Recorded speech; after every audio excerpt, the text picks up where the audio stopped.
I went for a day hike and nearly didn't come back. I know how that sounds, but it's true. I adjusted my day pack one final time and checked my phone for the weather forecast. Clear skies, mild temperatures, perfect conditions for what should be a straightforward 8-hour loop through the Charlotte Pass area of Kosciuszko National Park. I'd done variations of this route dozens of times over the past 5 years, ever since moving to Canberra for work had put Australia's highest peaks within weekend reach. The familiar weight of my minimal gear felt reassuring. Water for the day, a handful of muesli bars, basic first aid supplies, and my usual confidence in reading the mountain terrain that had served me well on countless solo adventures. The car park was nearly empty at 6 a.m., just how I preferred it. Other hikers meant slower pace, unnecessary chatter, and the obligation to stick to the most obvious trails. I'd earned my solitude through experience. I knew these mountains, understood their moods, and had developed an instinct for navigation that had never let me down. My hiking boots found their rhythm immediately on the well-marked trail, muscles warming, as I climbed steadily through the alpine grasslands, dotted with snow gums twisted into sculptural shapes by decades of wind. 3 hours in, I reached what should have been a familiar junction but paused when the signage didn't quite match my memory. The main trail continued northeast toward Charlotte Pass, but a smaller track branched southeast through a stand of trees I didn't immediately recognize. I pulled out my phone to check the GPS, swore softly at the lack of signal, then shrugged and consulted my mental map instead. The southeast branch probably connected to the Snowy River Trail. I'd heard other hikers mention it, but had never explored that section myself. It would add maybe an hour to my day, but the weather was holding beautifully, and I had energy to burn. The decision felt natural, even prudent. Experienced hikers push their boundaries gradually, and this was hardly extreme exploration. I took a photo of the junction with my phone, more from habit than concern, and started down the smaller trail. The track was less maintained than the main routes but clearly defined, winding through increasingly dense stands of alpine ash and snow gum. The canopy filtered the morning light into shifting patterns that danced across the narrow path. For the first hour, I felt the deep satisfaction of discovering new terrain in a familiar landscape. But as midday approached, the character of the country began to change in ways that nagged at my subconscious. The vegetation was wrong, too much snowgrass in areas that should have featured alpine herbs. The angle of the slopes didn't match what I expected from my understanding of the local topography. When I stopped for lunch at what appeared to be another junction, I realized I couldn't confidently identify my position relative to any landmark I knew. The city under sea, peaks visible through gaps in the canopy were unfamiliar, or at least seemed unfamiliar from this angle. Still, the track remained clear beneath my feet, and tracks led somewhere. I chose the left fork, reasoning that it curved back toward the northeast and would eventually intersect with trails I knew. My pace increased slightly as I tried to make up time, though I wasn't yet concerned about my schedule. The afternoon stretched ahead with plenty of daylight, and getting turned around was just part of the adventure. I'd simply retrace my steps if the track didn't pan out, though the idea of backtracking over terrain I'd already covered felt wasteful. The first whisper of real unease came when clouds began building over the western ridges around 2 p.m. Their dark bellies promised weather that hadn't been in the forecast. Mountain weather could change quickly, I knew that, but the speed of the transformation caught me off guard. Within an hour, the temperature had dropped noticeably, and the first scattered raindrops were finding their way through the canopy. I stopped to pull on my rain jacket, annoyed at myself for not bringing more layers. Checked my phone again. Still no signal, and the battery was draining faster than usual, probably searching constantly for towers that didn't exist in this remote section. The track had been climbing steadily for the past hour, but now it seemed to peter out entirely on a broad saddle covered in thick heath. I cast about for cairns or cut branches that would indicate the continuing route, but found nothing obvious. The rain was falling more steadily now, turning the granite outcrop slippery and reducing visibility as mist began to rise from the warming rocks. For the first time I felt a flutter of genuine concern. I was somewhere in Kosciuszko National Park, that much was certain, but beyond that my position was a mystery. The sensible thing would be to find shelter and wait out the weather, then retrace my route back to the last definite junction. But the idea of spending a cold, wet afternoon huddled under a rock overhang felt like defeat. Besides, I could see what looked like a defined ridge running northeast through the mist. Ridges led to peaks, peaks had views, and views would let me reorient myself properly. I convinced myself that pushing forward was actually the more prudent choice. The ridge proved treacherous in the rain, with loose stones concealed by wet grass and frequent patches of slick granite that sent me into awkward scrambles. What had looked like a clear route from below dissolved into a maze of false summits and dead-end gullies. The mist thickened as evening approached, reducing my world to a gray bubble extending barely 20 meters in any direction. When I finally admitted that continuing in these conditions was dangerous, I realized I had no idea how to find my way back to the saddle where I'd lost the original track. Panic hit me like a physical blow as the reality of my situation crystallized. I was lost, night was falling, and I was equipped for a day hike, not a survival situation. My hands shook as I pulled out my phone again, knowing it was pointless, but unable to stop myself from checking. No signal. Battery at 30%. The rain had found its way inside my jacket, despite my best efforts, and my core temperature was already dropping, as my wet clothes pulled heat away from my body. The first night nearly broke me. I found a shallow overhang between two granite boulders that provided minimal protection from the rain, but the ground was soaked, and I had no sleeping bag, no extra clothes, no way to generate warmth except shivering. Sleep came in brief, interrupted snatches between periods of violent cold that left me gasping and disoriented. Every sound in the darkness seemed threatening, branches creaking in the wind, water dripping from unseen heights, the occasional crack of settling stone that made me imagine rockfalls or approaching predators. I slept in fits and woke soaking and shaking. By dawn, hypothermic and exhausted, I'd realized I'd made a terrible mistake. The weather had cleared to reveal a landscape that looked nothing like any part of Kosciuszko I'd ever seen. All wrong angles and unfamiliar ridgelines that seemed to mock my years of experience. Rather than methodically retracing my steps from the previous day, I made a series of increasingly desperate navigation choices, based on what I hoped the terrain might reveal around the next bend, or over the next rise. Each decision took me further from any path back to safety, though I wouldn't realize this for several more days. I told myself I was being strategic, following watercourses downhill because rivers led to valleys, and valleys led to roads. But the creek I chose wound deeper into roadless wilderness, carrying me away from the maintained trails and toward country where search teams would never think to look. My confidence, so unshakable just 24 hours earlier, crumbled further with each dead end and false promise. The Muesli bars became my obsession and my torment. 4 bars total, meant to supplement a day hike, now representing the difference between survival and starvation. On the morning of day 3, sitting beside the creek that had promised so much and delivered only more confusion, I broke the first bar into tiny pieces and ate them one at a time, trying to make the experience last. The sweetness exploded across my palate with an intensity that surprised me. The brief energy boost only highlighted how quickly my body was consuming its reserves.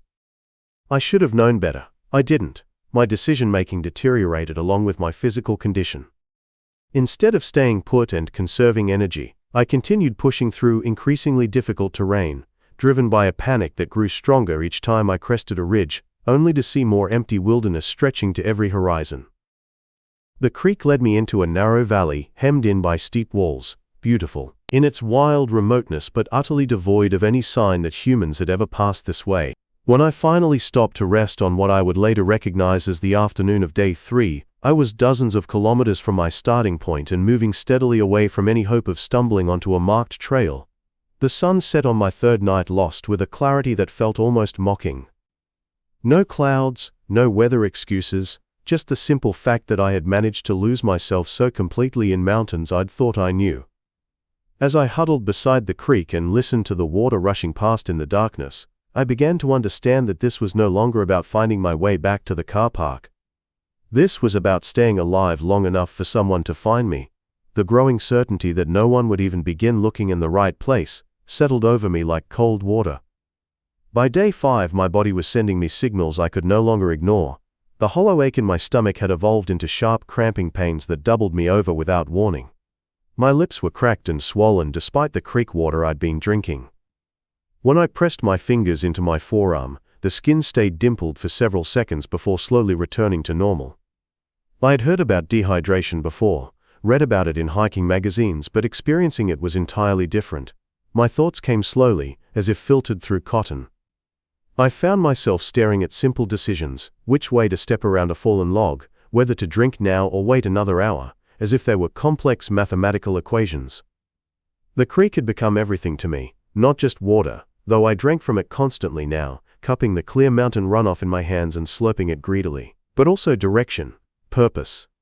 The one constant in a landscape that seemed to shift and change each time I thought I'd gained my bearings.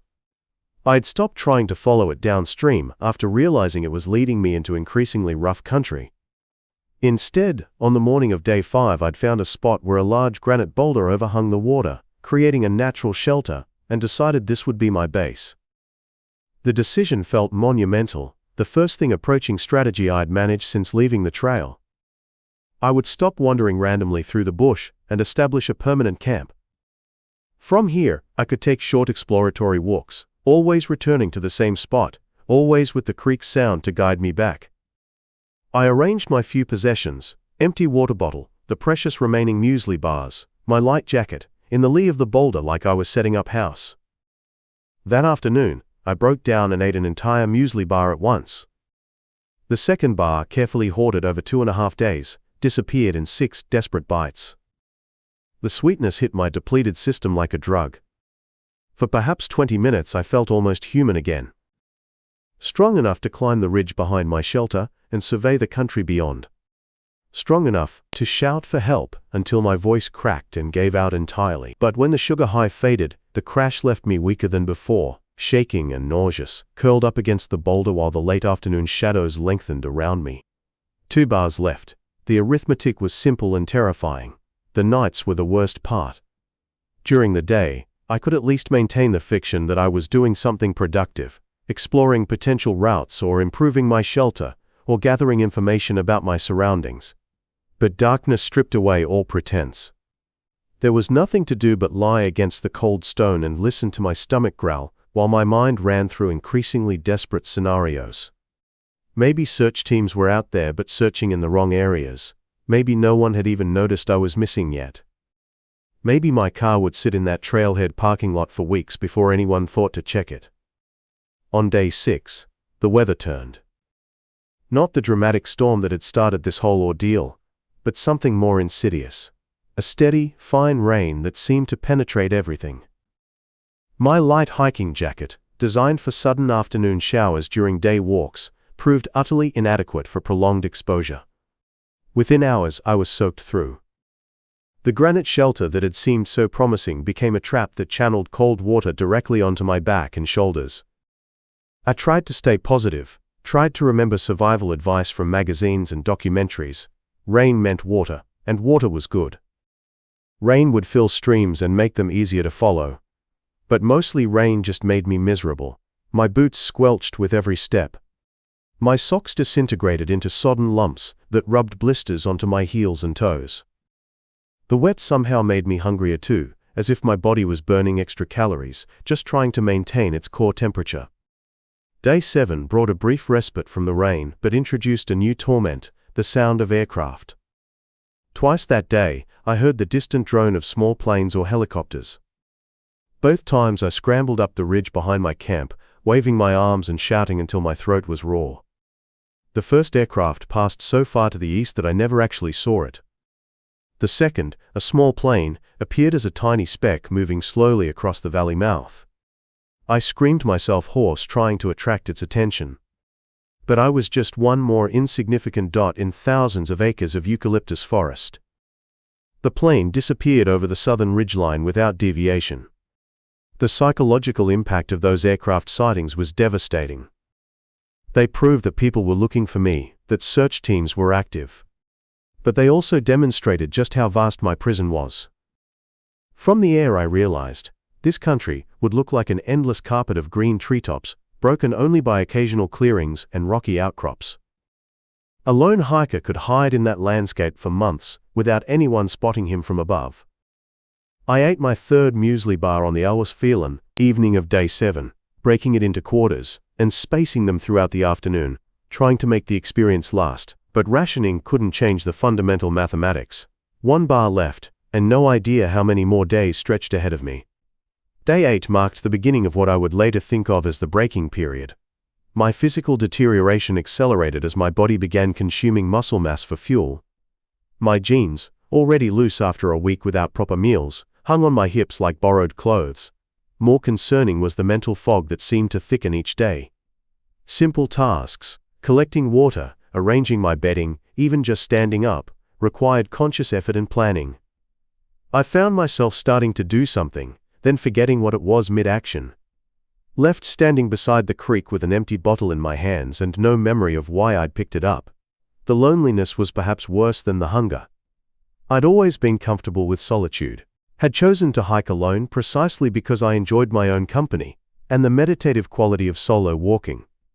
But this enforced isolation, stretching day after day with no human contact, no voices except my own increasingly hoarse whispers, wore at me in ways I hadn't anticipated. I began talking to myself constantly, narrating my actions and thoughts just to hear something other than wind and water, and the occasional call of distant birds. On day 9, I made a decision that felt both inevitable and terrifying. I ate my final muesli bar for breakfast, consuming it in deliberate, ceremonial bites, while sitting beside the creek in the early morning light. No more rationing, no more careful calculation of calories and energy. The bar was gone, and with it disappeared my last tangible connection to the world of convenience stores and hiking supply shops and civilization. From now on, I was entirely dependent on what the bush could provide. I'd tried to supplement the muesli bars with native plants, but my knowledge of bush tucker was limited to half-remembered television documentaries and the vague understanding that some berries were edible, while others could kill you. The few small fruits I'd found and tentatively tasted were either bitter to the point of being inedible, or left me with stomach cramps that lasted for hours. Water was plentiful, but water alone couldn't sustain me indefinitely. The sound that came on day 10 was different from the aircraft I'd been hearing all week. Deeper, more mechanical, with a rhythmic chopping quality that seemed to echo off the valley walls. A helicopter, definitely, and close enough that the sound filled the entire basin where my creek meandered. My heart hammered as I scrambled up the ridge, moving faster than I had in days, driven by desperate hope and the certainty that this was my moment.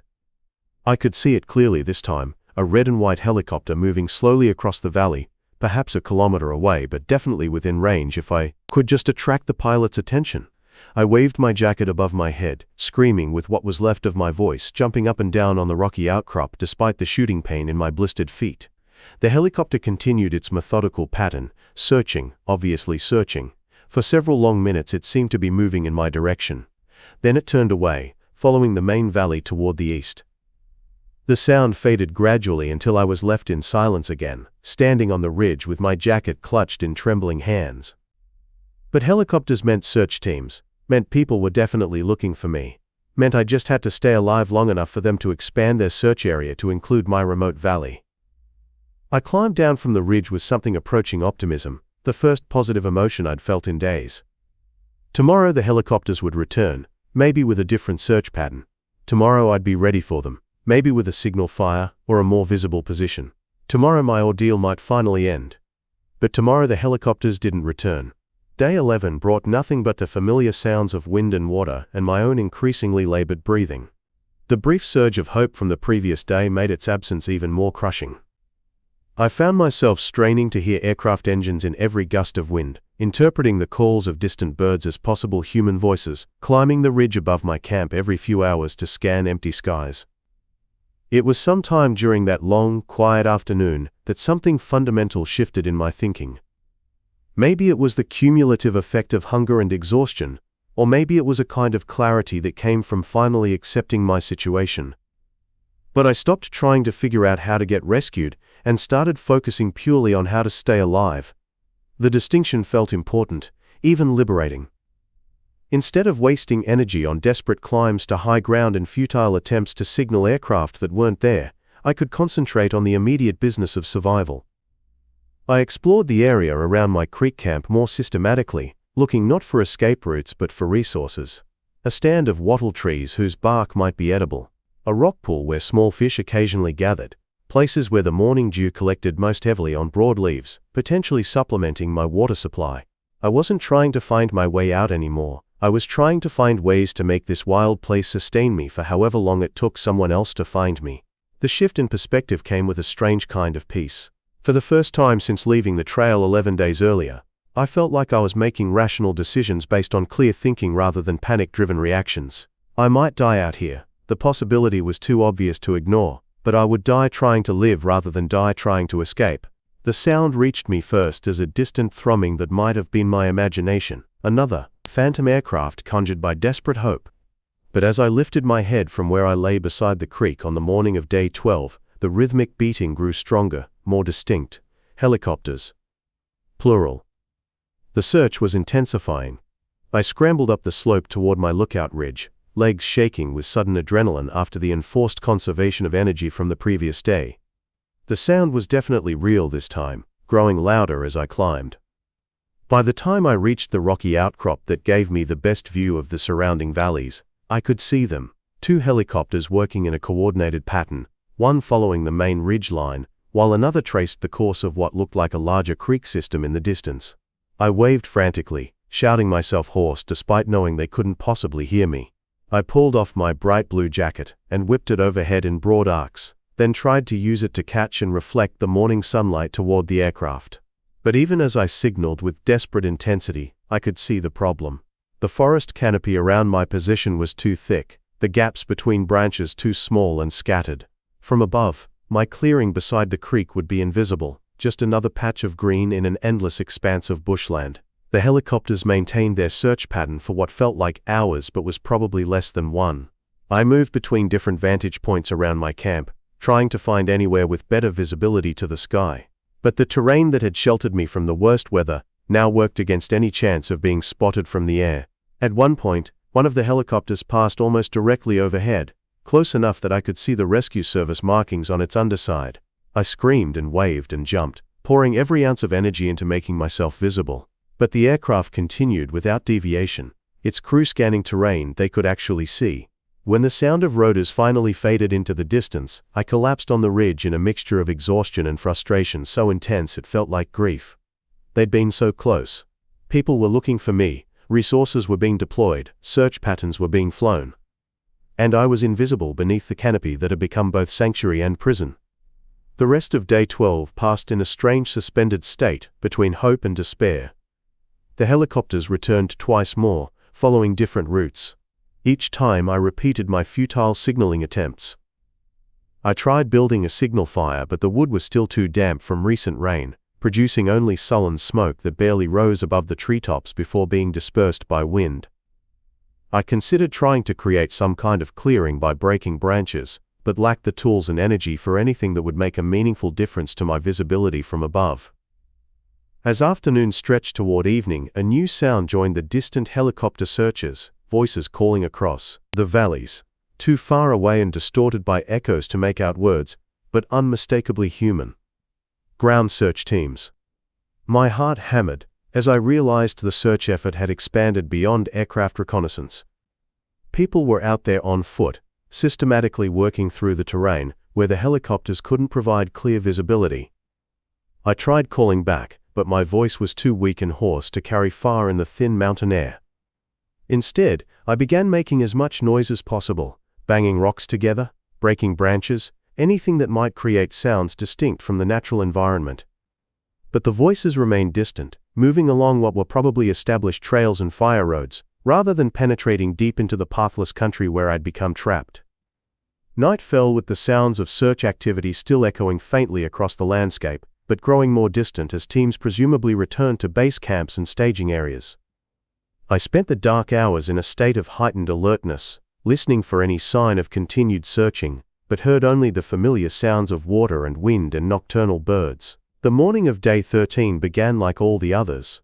The slow process of assessing my physical condition, checking the creek level, taking inventory of resources that hadn't meaningfully changed. My water supply remained adequate, but hunger was now a constant companion that affected every movement and decision. The last fragments of my final muesli bar were gone, and my experiments with potentially edible bark and berries had yielded nothing substantial enough to meaningfully address my caloric needs. I was lying beside the creek, conserving energy while listening for aircraft, when voices drifted across the valley again. Male voices, multiple speakers, too distant to understand but definitely closer than the previous day's search calls. I sat up, focusing intently on the sound. There was something different about these voices, less separated by distance, more like an actual conversation than the long-range calling I'd heard before. My first response was the same as always, shouting back with what remained of my voice, banging rocks together, making noise. But this time, incredibly, the voices seemed to respond. The conversation stopped, replaced by what sounded like coordinated calling. Individual voices, rather than the overlapping chatter of a moving group. My hands trembled as I climbed toward my ridge lookout, afraid to hope too much but unable to suppress the possibility that this time might be different. From my elevated position, I could see movement in the forest across the creek valley, not the helicopter glimpses of the previous day, but actual figures moving between trees. Close enough that their bright orange safety gear was visible through gaps in the vegetation. "Here!" I screamed, my voice breaking with effort and emotion. "I'm here!" The movement stopped. Then, clearly audible across the morning stillness, came a krenge shout that made my knees buckle. "Hadi! Hadi Nazari!" They knew my name, they were calling my name. This wasn't a general search anymore but a specific attempt to locate me personally, which meant my absence had been reported, my identity established, resources allocated specifically for my rescue. "Yes," I screamed back. "I'm here! I'm here!" What followed was a carefully coordinated extraction that felt both surreal and embarrassingly methodical. The ground search team, 4 volunteers from the local state emergency service, had been working a grid pattern based on analysis of where someone might end up after becoming disoriented in the area where my car had been found. They'd been calling my name periodically since dawn, listening for responses. They'd picked up signs of my passage along the creek system where I'd been obtaining water. The actual moment of contact was awkward, in a way I hadn't anticipated.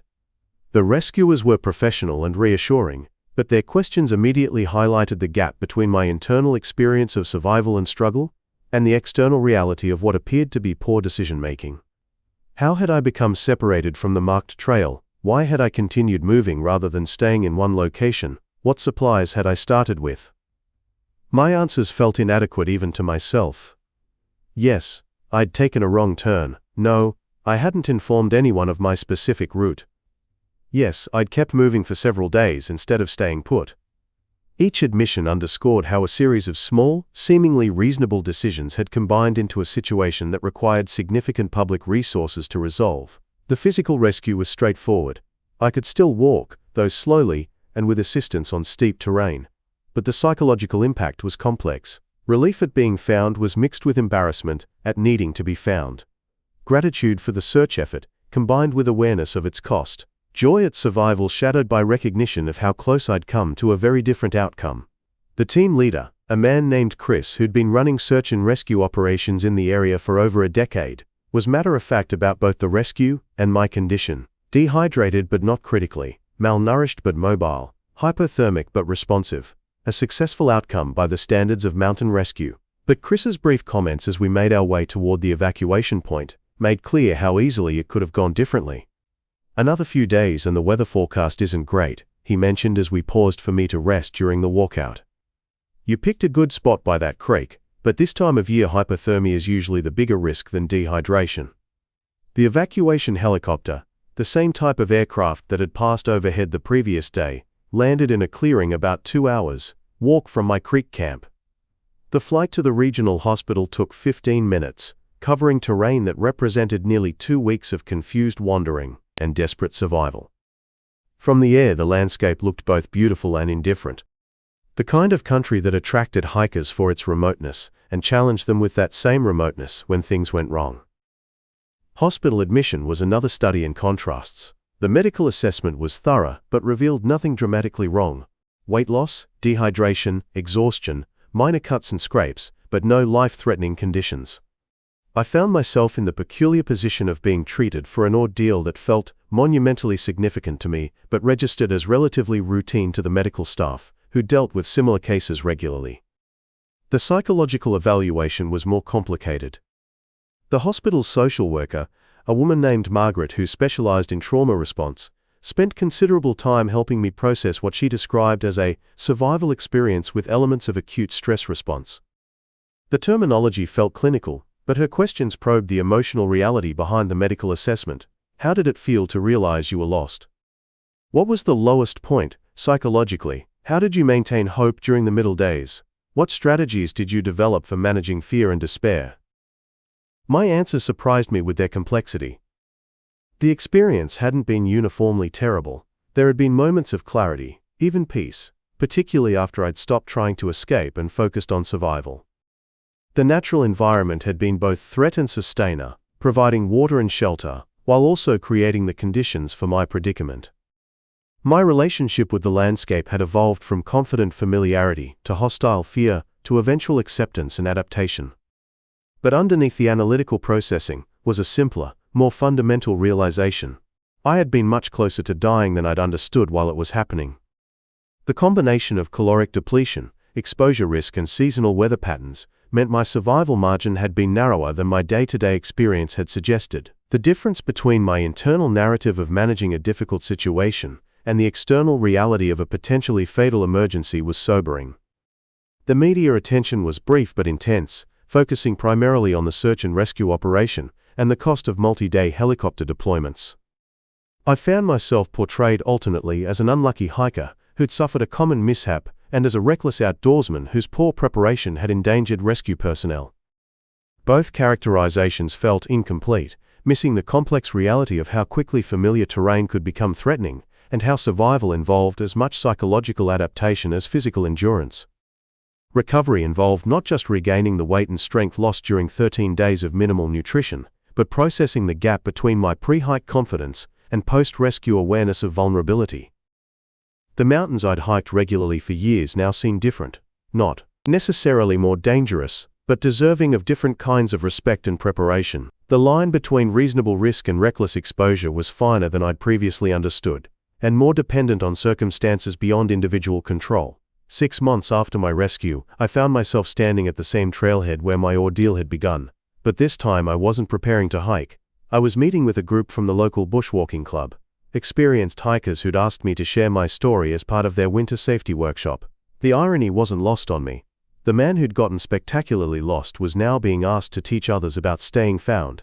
The invitation had come through Margaret, my hospital social worker, who'd remained in contact during my recovery. She'd mentioned that sharing survival experiences often helped people process trauma while potentially preventing similar incidents. I'd been reluctant initially. The media coverage had left me wary of being positioned as either cautionary tale or survival hero, neither of which felt accurate. But as the months passed, and my perspective on the experience continued evolving, I'd begun to see value in honest conversation about what had actually happened, stripped of both sensationalization and self-justification. Preparing for this talk had forced me to examine what I'd actually learned, beyond the obvious lessons about carrying emergency beacons and informing people of my intended route.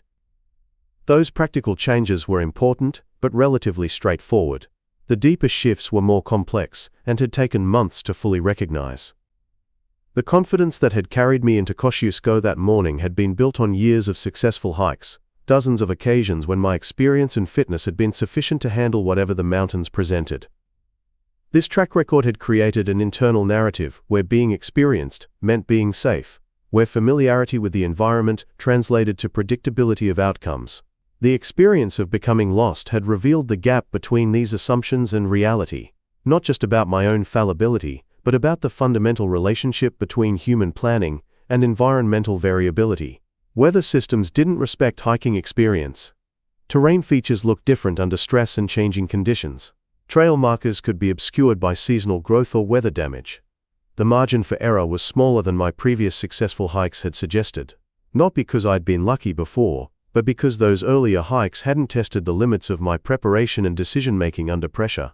This realization had initially felt like a loss of competence, an undermining of skills I'd spent years developing. But gradually I'd come to understand it differently. The experience hadn't revealed that I was unprepared or incompetent.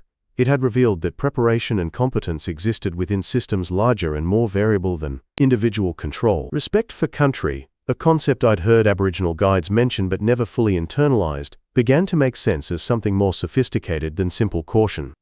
The land wasn't just a venue for recreational activity or a problem to be solved through navigation skills. It was a dynamic system with its own patterns, risks, and requirements for engagement. My 13 days in the bush had been an intensive, involuntary education in what it meant to exist within that system rather than moving through it as a temporary visitor. The difference wasn't just philosophical, It had practical implications for how I approached trip planning, risk assessment, and decision-making while hiking. Before my ordeal, trip planning had focused primarily on route selection, fitness requirements, and weather windows. Now it included contingency planning for scenarios where initial assumptions proved incorrect. Not worst-case catastrophizing, but realistic acknowledgement that conditions could change, that my judgment could be impaired by fatigue or stress, that the difference between manageable challenge and serious emergency could be smaller than anticipated. This shift had also changed how I thought about solo hiking. I hadn't sworn off hiking alone. The solitude and self-reliance remained appealing, but my reasons for choosing solo trips had become more conscious and specific. Previously, hiking alone had been partly about proving my competence and independence. Now it was more about accepting responsibility for managing the additional risks that came with being beyond immediate help. The distinction seemed subtle, but felt significant in practice. The group gathering at the trailhead was smaller than I'd expected, maybe 15 people, ranging from obvious beginners to weathered veterans who'd probably forgotten more about bushcraft than I'd ever learned. Their motivations for attending varied. Some were new to hiking and wanted to learn from someone's mistakes. Others were experienced but curious about the psychological aspects of survival situations. A few, I suspected, were there partly for the drama of meeting someone who'd had a genuine emergency in terrain they knew well. Margaret had suggested I structure my talk around the gap between confidence and recklessness, the theme that had emerged most strongly in our therapeutic conversations. But standing here looking at faces that reflected my own pre-rescue assumptions about mountain safety, I realized the distinction was more nuanced than that framing suggested. I wasn't being reckless that morning, I began, deciding to address the characterization directly. I made decisions that seemed reasonable based on my experience and the information available. The problem wasn't that I was overconfident about my abilities. It was that I was overconfident about my ability to predict and control the variables I'd encounter. I described the initial conditions: clear weather, familiar starting point, reasonable fitness level, previous successful hikes in the area. The decision to carry minimal emergency supplies hadn't been casual negligence, but calculated risk management based on intended duration and proximity to marked trails. In retrospect, those calculations had proved insufficient, but they hadn't been obviously unreasonable at the time. The first lesson, I continued, isn't that I should have been more cautious. It's that I should have been more aware of what I didn't know and couldn't control: weather systems, trail conditions, my own decision-making under stress. These things have variability that experience can help you manage, but can't eliminate. One of the older hikers, a woman with the kind of tan that spoke of decades in the mountains, asked about the moment I'd realized I was seriously lost, rather than temporarily disoriented. I found myself describing the psychological transition more than the physical circumstances, the shift from treating navigation as a problem to be solved, to recognizing that my fundamental situation had changed. I spent the first 3 days trying to get back to my original plan, I explained. I was still thinking like someone who'd taken a wrong turn, not someone who was lost in potentially dangerous circumstances. The mental switch from, I need to find the trail, to, I need to focus on staying alive, took longer than it should have, and that delay made everything harder. This led to questions about decision-making under stress, a topic Margaret had helped me think through during recovery. Hunger, dehydration, and sleep deprivation had affected my judgment in ways I hadn't recognized while experiencing them. Decisions that felt logical, abandoning my established camp to investigate potential escape routes, rationing water while becoming increasingly dehydrated, had been driven by optimistic assumptions about quick resolution rather than realistic assessment of deteriorating circumstances. A younger man asked about the psychological low points, the moments when giving up had seemed easier than continuing. I paused, remembering days 6 through 9 when desperation had felt more present than hope, when the effort required just to maintain basic survival routines had seemed overwhelming. The hardest part wasn't physical, I said finally. It was accepting that I was in a situation I couldn't think or work my way out of. I'd always approached challenges, in hiking and generally, as problems that could be solved through effort and planning. Being lost required learning to manage uncertainty and focus on what I could control while accepting what I couldn't. This had been perhaps the most valuable lesson, though one I'd resisted longest during my ordeal. The turning point on day 11, when I'd stopped trying to find my way out and focused purely on staying alive, had required abandoning not just my escape attempts but my underlying assumptions about agency and control. Survival had meant working within constraints, rather than trying to overcome them, adapting to circumstances rather than changing them. The conversation turned to practical preparation, areas where my experience offered more concrete guidance. Emergency communication devices, detailed trip plans with reliable contacts, understanding of local search and rescue procedures. These weren't just bureaucratic precautions but essential elements of responsible backcountry travel. My reluctance to carry a personal locator beacon had been partly about cost, and partly about aesthetics, a desire to maintain the self-reliance that felt central to wilderness experience. I thought carrying emergency communication was somehow cheating, I admitted, like it undermined the independence that made solo hiking meaningful. Now I understand it's the opposite. It's what makes genuine independence possible, because it means your poor decisions only affect you, not the people who have to come find you. This perspective had taken months to develop. Initially, my primary emotion about the rescue had been embarrassment, at being lost, at requiring help, at becoming a burden on emergency services, and a brief media curiosity. The financial cost of the multi-day search operation, while not my legal responsibility, had felt like a debt I couldn't repay. But conversations with Margaret, and eventually, with some of the search and rescue volunteers who'd found me, had complicated this self-recrimination. Emergency response services existed precisely because backcountry recreation involved irreducible risks. Occasional rescues were part of the system, rather than aberrations from it. My situation had been more serious than typical but not fundamentally different from dozens of other incidents each year. The distinction that mattered wasn't between people who needed help and people who didn't, but between people who took reasonable precautions and people who ignored obvious risks. My preparation had been inadequate but not negligent, my decision-making flawed but not reckless. The line between adventure and disaster was thinner than I'd previously understood, but crossing it didn't necessarily indicate moral failure or gross incompetence. One of the workshop participants asked whether the experience had changed my relationship with hiking itself, whether the mountains now felt different or threatening.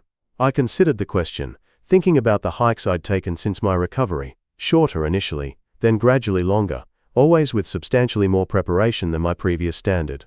They don't feel more dangerous, I said slowly, they feel more complex. I pay attention to different things now, not just the route and the weather, but the margin for error and the contingencies if things go wrong. It's made hiking more engaging in some ways, not less. The landscape that had been the site of my ordeal hadn't become a place to avoid but rather a place that demanded different kinds of respect and attention. My confidence in the mountains was returning, but it was confidence built on more realistic assessment of variables and more thorough preparation for uncertainty. The difference between confidence and recklessness, I'd learned, wasn't about boldness or caution, but about the accuracy of the assumptions underlying decisions. As the informal workshop concluded and people began heading to their cars, several participants approached me individually with more personal questions or thanks for sharing my experience. A few mentioned their own close calls or navigation mistakes, incidents that had ended fortunately but could easily have developed into genuine emergencies. These conversations reinforced something Margaret had suggested during my recovery, that survival situations were more common and more ordinary than dramatic media coverage suggested. Most people who spent significant time in backcountry environments had stories of poor decisions, equipment failures, or unexpected circumstances that could have become serious problems. My 13-day ordeal was notable primarily for its duration and resolution, not for the fundamental elements that had created it. Walking back to my car, I found myself looking at the trailhead, with different eyes than 6 months earlier, but also different eyes than immediately after my rescue. The mixture of anticipation and respect I felt wasn't the naive confidence of my pre-rescue hiking, nor the excessive caution of early recovery, but something more sophisticated and sustainable. The mountains remained appealing, but they would always be approached with greater awareness of what I could and couldn't control, predict or assume. The experience had taught me that the line between adventure and disaster wasn't fixed, but contextual, dependent on preparation, conditions, and the kind of respect I paid to forces larger than my individual will and competence. Understanding this hadn't made me more fearful, it had made me more capable of engaging with uncertainty in ways that acknowledged both the genuine risks and the genuine rewards of wild places. If you've ever been out there when everything went wrong, you know the silence that comes after the last helicopter passes overhead. Hit like and subscribe, and take a beacon next time.